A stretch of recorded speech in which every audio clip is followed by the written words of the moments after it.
2025 లేదా 26లో డిగ్రీ లేదా బీటెక్ చదివారా? సాఫ్ట్‌వేర్ జాబ్ కోసం ఎదురు చూస్తున్నారా? అయితే కోడ్ జ్ఞాన్ 100 డేస్ కోర్సులో చేరండి, జాబ్ సాధించండి. ఫేక్ ఎక్స్‌పీరియన్స్‌ని హెచ్‌ఆర్ అసలు ఏ విధంగా గుర్తిస్తారు? ఎందుకంటే ఎవరైనా సరే ఇప్పుడు సాఫ్ట్‌వేర్ జాబ్ కావాలి అనుకునేటువంటి వాళ్ళు చాలా ఎక్కువ మంది ఉన్నారు. అవును. మీరు చాలా ప్యూర్ ఆర్గానిక్‌గా, సిస్టమాటిక్‌గా వెళ్తూ ఉన్నారు. అంటే మీ దగ్గర 100 డేస్ కోర్స్ చేస్తారు. మీరు ఆన్ అన్ యావరేజ్ వారానికి వచ్చేటప్పటికి ఒక 3 డ్రైవ్స్ Yes. చూపిస్తారు వాళ్ళకి. అవును. మీ దగ్గర కొన్ని కంపెనీస్ ఉన్నాయి కాబట్టి అవును. ఓకే. బట్ బయట కొన్ని ఇన్‌స్టిట్యూట్‌లో నేర్చుకొని కొంతమంది ఏం చేస్తూ ఉంటారంటే ఫేక్ ఎక్స్‌పీరియన్స్ పెట్టి వెళ్తూ ఉంటారు. అలాంటి వాళ్ళని హెచ్‌ఆర్ ఎలా, ఏ విధంగా ఐడెంటిఫై చేస్తారు ఇది ఫేక్ ఎక్స్‌పీరియన్స్ అని? సో బేసిక్గా అసలు ఫ్రెషర్స్కి ఫేక్ ఎక్స్పీరియన్స్ పెట్టాల్సిన అవసరం లేదండి. ఓకే, ఇది పాపం చాలా మంది తెలియక ఫ్రెండ్స్ ఇంటర్న్షిప్స్ది పెట్టారు అని చెప్పి వీళ్ళు కూడా ప్రాపర్గా అది ఏంటి అన్నది తెలుసుకోకుండా ఫేక్ ఇంటర్న్షిప్ థింగ్స్ అన్ని రెజ్యూమ్లో మెన్షన్ చేస్తారు. సో ఎప్పుడైతే మీరు 1 or 2 ఇంటర్న్షిప్స్ అంటే జనరల్గా చెప్తానండి, ఇప్పుడు ఇది బయట జరుగుతున్న కామన్ థింగ్. థర్డ్ ఇయర్లో సెకండ్ ఇయర్ సమ్మర్ హాలిడేస్లో, థర్డ్ ఇయర్ సమ్మర్ హాలిడేస్ అంటే ఫైనల్ ఇయర్కి వచ్చే ముందు ఇంటర్న్షిప్స్ చేయాలి అని చెప్పి ప్రతి కాలేజ్ వాళ్ళు స్టూడెంట్స్ని అడుగుతున్నారు. ఓకే, స్టూడెంట్స్ బేసిక్గా ఏం చేస్తున్నారు అంటే అన్ని కంపెనీస్ లేవు ఇంటర్న్షిప్స్ చేయడానికి. ఎందుకంటే ఓన్లీ మన 2 తెలుగు రాష్ట్రాల్లో ఆంధ్రప్రదేశ్, తెలంగాణలో ఇంజనీరింగ్ అండ్ డిగ్రీ కంప్లీట్ చేస్తున్న వాళ్ళు ప్రతి సంవత్సరం 12 లక్షల మంది దాకా ఉన్నారు. ఇంతమందికి జాబ్స్ ఇచ్చే కంపెనీస్ ఉన్నాయా? లేవు. ఇంటర్న్షిప్స్ ఎట్లా ఇవ్వగలుగుతారు? ఎవరు? వీళ్ళందరూ ఏం చేస్తారు అంటే ఇన్స్టిట్యూట్స్కి వస్తున్నారు, సబ్జెక్ట్ ఏదో ఒకటి నేర్చుకుంటున్నారు, వాళ్ళకి 40 days 60 days ఇట్లాగా అని చెప్పి కరికులంలోనే ఉంటుంది, ఇన్ని డేస్లో కంప్లీట్ చేయాలి లేదా 100 hours ఇంటర్న్షిప్ చేయాలి ఇట్లా అని చెప్పి ఉంటుంది. నేర్చుకొని కోర్సు బదులు ఇంటర్న్షిప్ సర్టిఫికేట్ తీసుకుంటున్నారు. ఇలాగా తీసుకొని అది రెజ్యూమ్లో మెన్షన్ చేస్తున్నారు. అలా మెన్షన్ చేసినప్పుడు ఏమవుతుంది, ఇంటర్న్షిప్ అన్నది రియల్ టైంలో వర్క్ చేయటం అన్నమాట. సో ప్రాజెక్ట్ మీద వర్క్ చేయాలి, ఒక ఫ్రెషర్గా వెళ్ళి ఆ ప్రాజెక్ట్ మీద వర్క్ చేసి స్కిల్ గెయిన్ చేయాలి. అలా కాకుండా ఎప్పుడైతే ఇంటర్న్షిప్ మెన్షన్ చేసి మీరు ఇంటర్వ్యూకి వెళ్ళినప్పుడు ఇంటర్వ్యూయర్ ఇంటర్న్షిప్ చేశారు కదా అని చెప్పి వీళ్ళకి ఆల్రెడీ ఆ స్కిల్ మీద ఎక్స్పీరియన్స్ ఉంది అన్నది తెలుసుకొని ఎలా తెలుసుకుంటారు, మళ్ళీ మీరు మెన్షన్ చేసిన దాన్ని బేస్ చేసి ఇన్ డెప్త్ క్వశ్చన్స్ అడగటం స్టార్ట్ చేస్తారు స్కిల్ మీద.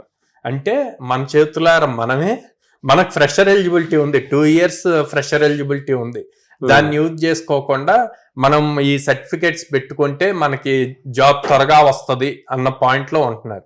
సర్టిఫికేట్స్ పెడితే జాబ్ త్వరగా రాదండి. స్కిల్ ఎంత ఉంది, ఆ స్కిల్ని ఇంటర్వ్యూలో మనం ఎలా పెర్ఫామ్ చేసాము, ఎలా ప్రూవ్ చేసుకున్నాము అన్న దాని మీద జాబ్ వస్తుంది. Internship certificates. Next course certifications ఉంటాయండి. అంటే ఎన్పిటెల్, కోర్సెరా, లేకపోతే జావా అయితే ఓసిజేపి ఇట్లాంటి సర్టిఫికేషన్స్ ఉంటాయి.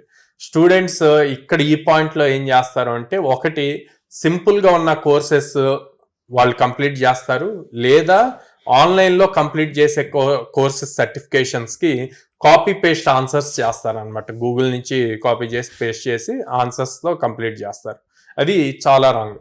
లేదు, ఇంకొకటి అందరికీ తెలిసిన పాయింట్ ఓసిజేపి అంటే ఒరాకిల్ సర్టిఫైడ్ జావా ప్రొఫెషనల్ అని చెప్పి సర్టిఫికేషన్స్ ఉంటాయి, లేకపోతే ఏడబ్ల్యూఎస్ సర్టిఫికేషన్స్ ఉంటాయి. ఇవన్నీ కూడా హైదరాబాద్, బెంగళూరు ఇలాంటి ప్లేసెస్లో మనీ ఇస్తే వాళ్ళు రాసిస్తారనమాట.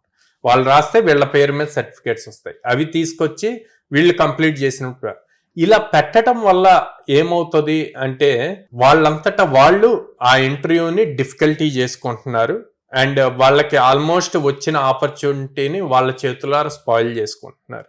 ఇక్కడ కావాల్సింది సర్టిఫికేషన్స్. ఓకే, ఎక్స్పీరియన్స్ వాళ్ళకి సర్టిఫికేషన్స్ కావాలి, లేదా కెరీర్ గ్యాప్ వచ్చినప్పుడు ప్రూవ్ చేసుకోవాలి నేను టాలెంటెడ్ అని, అప్పుడు సర్టిఫికేషన్స్ కావాలి. ఫ్రెషర్కి అవసరం లేదండి. ఓకే, రాంగ్ ప్రాపగాండా వెళ్తుంది. అరే నీకు సర్టిఫికేషన్ ఉంటే నీ రెజ్యూమ్ త్వరగా షార్ట్ లిస్ట్ అవుతుంది. ఓకే, సర్టిఫికేషన్ నువ్వు జెన్యున్గా చేస్తే ఫైన్, లేదు అంటే ఇట్లా ఫేక్ సర్టిఫికేట్స్ పెట్టారు అనుకోండి, రెజ్యూమ్ షార్ట్ లిస్ట్ అవుద్ది. షార్ట్ లిస్ట్ అయినప్పుడు ఇంటర్వ్యూవర్కి నీ మీద ఎక్స్పెక్టేషన్స్ పెరిగిపోతాయి, నువ్వు ఆల్రెడీ సర్టిఫికేషన్ చేసావు కదా అని. అప్పుడు అదే లెవెల్లో క్వశ్చన్స్ అడుగుతారు, మీరు చెప్పగలరా? సో చెప్పలేము. ఎందుకు చెప్పలేము? మనం రియల్గా చేయలేదు, రియల్గా ప్రిపేర్ అవ్వలేదు. At the same time internship certificates కూడా అంతే. మనం రియల్గా ఒక ప్రాజెక్ట్ మీద వర్క్ చేయలేదు, ఇన్ డెప్త్ ప్రాజెక్ట్ గురించి క్వశ్చన్ అడిగితే మనం ఏమీ మాట్లాడలేము. సో అందుకే ఫ్రెషర్కి ఫేక్ ఎక్స్పీరియన్స్ సర్టిఫికేట్స్ కానీ ఫేక్ ఎగ్జామ్ సర్టిఫికేట్స్ కానీ అవసరం లేదు. 2 years టైం ఉంటుంది. ఫర్ సపోజ్ 2026 ఏప్రిల్లో పాస్ అవుట్ అయితే 28 ఏప్రిల్ వరకు ఉంటుంది. ఒక్క 100 days మిగతా అన్ని వదిలేసి జాబ్ తెచ్చుకోవాలి, దానికి కావాల్సిన స్కిల్ నేర్చుకోవాలి అన్న దాని మీద ఫోకస్ చేసి నేర్చుకుంటే గనక ఖచ్చితంగా జాబ్ వస్తుంది. ఎలాంటి ఫేక్ సర్టిఫికేట్స్ అవసరం లేదు. నేను ఇప్పుడు దాకా కోడ్న్యాన్ తరపున 4100+ స్టూడెంట్స్ ప్లేస్ అయ్యారండి. సో వాళ్ళ మీద ఉన్న ఎక్స్పీరియన్స్తో చెప్తున్నాను. ఒక ఫ్రెషర్కి రైట్ మెంటర్, రైట్ ఇన్స్టిట్యూట్ ఉంటే గనక వాళ్ళు ఫోకస్డ్గా హార్డ్ వర్క్ చేసి ఆ ఇన్స్టిట్యూట్ కానీ ఆ మెంటర్ కానీ ఏదైతే చెప్తారో అది యాస్టీస్ ఫాలో అయితే ఖచ్చితంగా వాళ్ళకి జాబ్ వస్తుంది. ఎలాంటి అదర్ థింగ్స్ అవసరం లేదు. చాలా మందికి ఆ గైడెన్స్ లేక, ఎందుకు మనకి ఇప్పుడు యూట్యూబ్ ఉంది, యూట్యూబ్లో ఫ్రీ కోర్సెస్ లేవా? ఉన్నాయి, అవి చూసైనా నేర్చుకోవచ్చు. కానీ ఏ టాపిక్ తర్వాత ఏది నేర్చుకోవాలి, ఏ టాపిక్ యూజ్ చేసి ఎలాంటి ప్రాజెక్ట్ చేయాలి అన్నది ఒక రైట్ మెంటరే గైడ్ చేయగలుగుతాడు. అది చాలా ఇంపార్టెంట్ ఫ్రెషర్. సార్, మిమ్మల్ని అప్రోచ్ అవ్వాలంటే ఒక పేరెంట్ అయినా సరే, స్టూడెంట్ అయినా సరే, మీ దగ్గరకు వస్తే మీరు ఇచ్చే బెనిఫిట్ ఏంటి? సో ప్రతి పేరెంట్ని, స్టూడెంట్ని ఫస్ట్ బ్రాంచ్కి విజిట్ చేయమంటాను, కౌన్సిలర్స్తో మాట్లాడమంటాను. మాట్లాడాక ఎగ్జిస్టింగ్ స్టూడెంట్స్తో మాట్లాడి డెసిషన్ తీసుకోమని చెప్తానండి. ఎందుకు అంటే మేము 100 days అప్స్కిల్ చేస్తాము. ఓకే, అప్స్కిల్ చేశాక మేము దాదాపు 800+ కంపెనీస్తో అసోసియేట్ అయ్యి ఉండటం వల్ల వాళ్ళకి ఎవ్రీ వీక్ మినిమం 3 drives అన్నవి ఆపర్చునిటీస్ ఇస్తాము. సో అప్స్కిల్ చేసి ఆపర్చునిటీస్ ఇచ్చినప్పుడు క్రాక్ చేయటం easy. At the same time not only technical, communication skills, soft skills రెండూ నేర్పిస్తాము, యాప్టిట్యూడ్ రీజనింగ్ నేర్పిస్తాము. అండ్ పేరెంట్స్కి మన సైడ్ ఎక్కువ ఫార్మర్ బ్యాక్గ్రౌండ్ నుంచి ఎక్కువ స్టూడెంట్స్ ఉంటారు కాబట్టి వాళ్ళ కోసం 0 down payment EMI ఆప్షన్స్ కూడా ఉందన్నమాట. ఓకే, సో డబ్బు లేకపోయినా సరే ముందు వచ్చి చదువుకోవడానికి అవకాశం. ఈఎంఐలో పే చేయొచ్చు. స్టార్టింగ్ జాయిన్ అయ్యేటప్పుడే పే చేయాల్సిన అవసరం ఉండదు. అండ్ దెన్ ఎక్కువ మంది గర్ల్స్ స్టూడెంట్స్ ఉంటారు. సో పేరెంట్స్ ఎక్కువ సెక్యూరిటీ రీజన్స్ ఇవన్నీ ఆలోచిస్తారు. అందుకని విజయవాడ క్యాంపస్లో with in the campus girls hostel కూడా ఉంది. సో మన బ్రాంచెస్ వచ్చేసి విజయవాడ మొగల్రాజపురంలో ఉందండి, హైదరాబాద్ JNT మెట్రో స్టేషన్ దగ్గర ఉంది, అండ్ వైజాగ్ ద్వారకా నగర్ ఫస్ట్ లైన్లో ఉంది. ఓకే.